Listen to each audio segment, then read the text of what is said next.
Hello, everyone, and welcome to the RealClearPolitics Takeaway for Thursday, June 17th. I'm Tom Bevan, co-founder and president of RCP. I'm Carl Cannon, Washington Bureau Chief.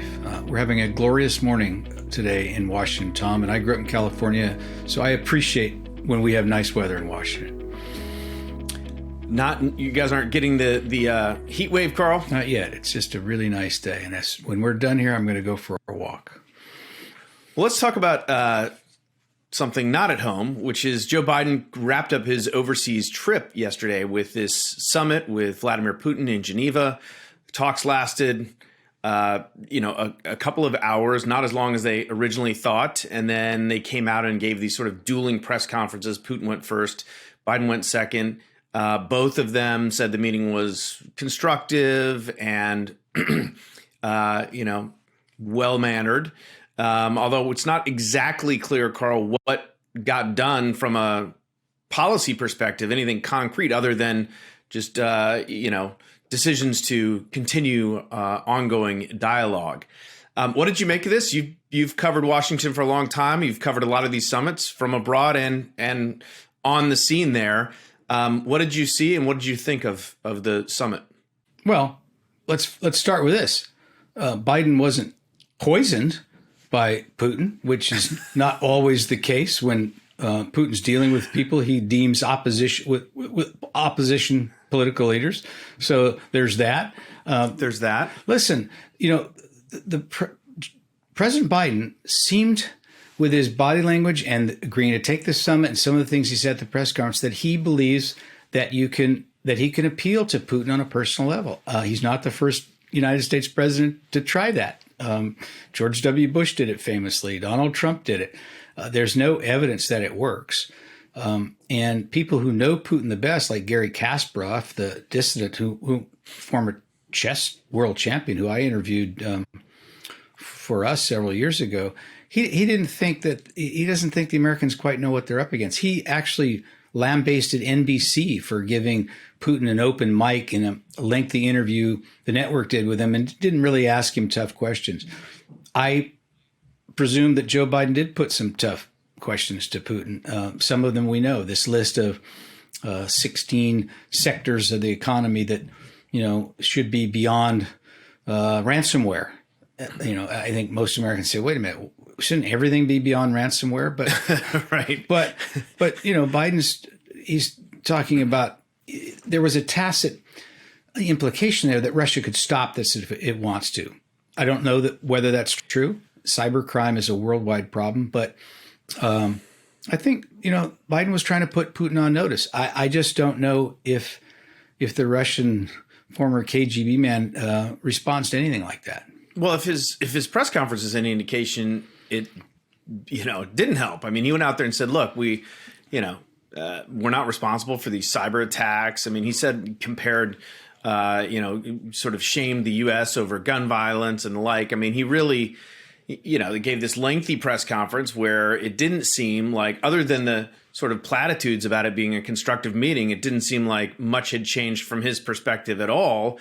And what about the criticism, Carl, that this was, giving Putin exactly what he wanted, right? He wants to be on the world stage. He wants to be seen sort of going one-on-one with an American president, and that this is just sort of propping him up, giving him undue influence, and that they shouldn't have done this at all. Well, I respect that argument. On the other hand, you don't want to act like you're afraid, to meet an adversary. And I just don't, that country... Look, Russia is a country with a proud history and lots of nuclear weapons. We can't pretend they don't exist. I just don't think there's any magic bullet to dealing with this guy. And I hope that Biden is serious about this cybercrime, because that's a good place to start. All right, let's talk about the media coverage, Carl, because this is one of those subjects that always fascinates people when they talk about you, especially Tom. It is especially fascinates you, right?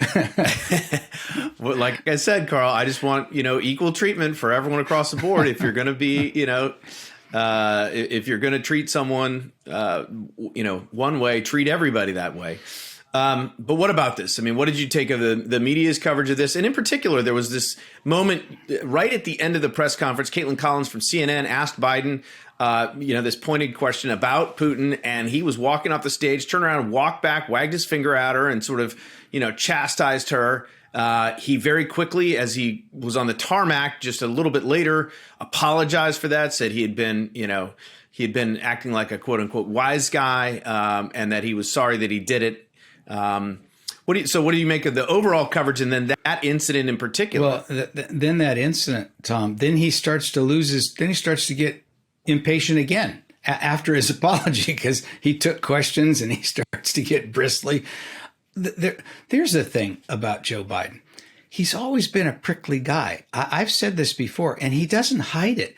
He pokes people in the chest who question him on the campaign trail. He challenges them to push-up contests and IQ contests. Yeah, says he graduated first in his class at Dog-faced pony soldier. Dog-faced pony soldier. And he doesn't like to be challenged. And this idea at one of the early press conferences, maybe his first press conference as president, where he was asked, aren't these people coming from Central America because you're known as this really super nice guy?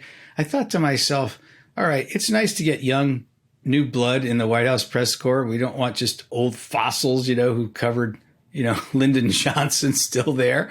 But it's also good to have some institutional memory. And Joe Biden, charismatic guy and kind of an appealing guy, but never been known as like this super nice kumbaya guy. I mean, he's a tough guy, and he doesn't like being criticized, and he lashes out when he is. And if you covered Washington for years, that was always who he was. And that was kind of on display at the summit, I thought. Yes. But I mean, and look, it was the end of a long trip, and he's 78 years old. I get it. He was tired and probably, exhausted and wanted to go home. However, he's gotten pretty good press coverage. I mean, he hasn't gotten a lot of criticism from the press. In fact, it's been in the other direction, and certainly compared to what Trump got, it's glowing press coverage. And so for him to respond like that to, the one question that wasn't, chocolate chip, I don't know, Carl. Yeah, he says you guys never ask positive questions, and that was an odd thing to say, because that's basically what he's gotten is positive questions, and I think we've maybe lulled him to sleep. I expect the coverage of this president to be sort of resume, and maybe this is just wishful thinking, but resume to the norm. And he'll get some friendly questions, he'll get some tough questions, and in terms of people who voted for Donald Trump or defend him in the press, defend him publicly, they point to the treatment he got from the White House press corps and the anchors and, everywhere. And it was abnormal, and it was abnormally hostile. I don't think that should be the new standard, though.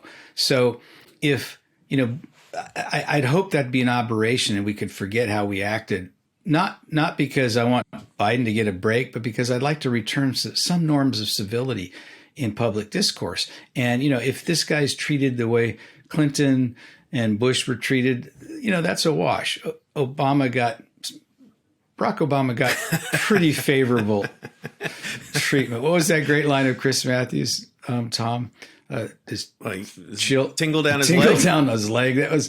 That's not good. And then the implacable hostility to Trump, that's not good either. So, it's like, Papa Bear and Baby Bear's bed, or rocking chair. Maybe Mama Bear is what we ought to kind of aspire to, a respectful. We're aspiring to Goldilocks press coverage. That's what we want. A respectful coverage by the press, but ask tough questions. That's our job.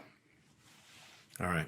Well, we will leave it there. I'm Tom Bevan, co-founder and president of RealClear Politics. And I'm Carl Cannon, Washington bureau chief, and this is the RCP Takeaway for Thursday, June 17th, 2 days before Juneteenth.